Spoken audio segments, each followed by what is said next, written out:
তুমি কি জানো, কষ্ট সবসময় শাস্তি নয়, অনেক সময় কষ্ট আল্লাহর ভালোবাসার সবচেয়ে বড় প্রমাণ। তুমি হয়তো ভাবছ, আল্লাহ যদি আমাকে ভালোবাসতেন তাহলে এত কষ্ট দিতেন না। আজ আমরা জানব সেই 4টি কষ্ট যা আল্লাহ কেবল তার প্রিয় বান্দাদেরই দিয়ে থাকেন। প্রথম কষ্ট, দোয়া কবুল হতে দেরি হওয়া। তুমি হয়তো অনেক দিন ধরে দোয়া করছো, কিন্তু এখনো কবুল হচ্ছে না।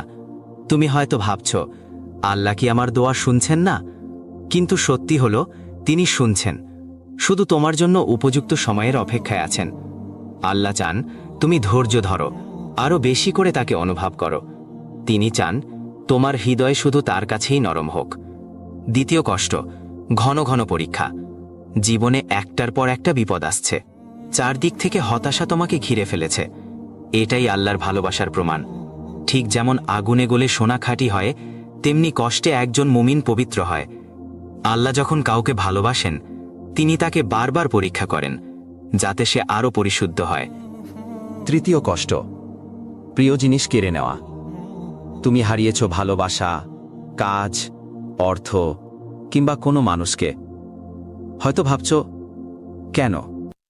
আল্লাহ জানেন, হয়তো সেই জিনিসটা তোমার জন্য ক্ষতিকর হয়ে যাচ্ছিল, তাই তিনি তোমার পথ পরিষ্কার করেছেন, যেন তুমি আরও ভালো কিছু পেতে পারো। তিনি যা কেড়ে নেন, তার চেয়েও অনেক উত্তম কিছু দিতে চান। চতুর্থ কষ্ট, তোমার চারপাশে অনেক মানুষ থাকা সত্ত্বেও তুমি নিজেকে একা অনুভব করো। এই একাকিত্ব তোমাকে বোঝানোর জন্য যে তুমি সবার কাছে ছিলে, কিন্তু আমার কাছে আসোনি। অনেক সময় আল্লাহ আমাদের সব সম্পর্ক ভেঙে দেন, সব দরজা বন্ধ করে দেন, শুধু যেন তুমি একটা দরজায় কড়া নাড়ো। এই 4টি কষ্ট যদি তোমার জীবনে থাকে, তবে ভয় পেও না। এই কষ্টগুলো আল্লাহর ভালোবাসার চিহ্ন। তিনি তোমাকে ভালোবাসেন। তুমি যদি ধৈর্য ধরো, তাহলে এই কষ্টগুলোই তোমার জীবনের সবচেয়ে বড় নিয়ামত হয়ে দাঁড়াবে। ভুলে যেও না, আল্লাহ কখনো তোমার কষ্ট অপচয় করেন না।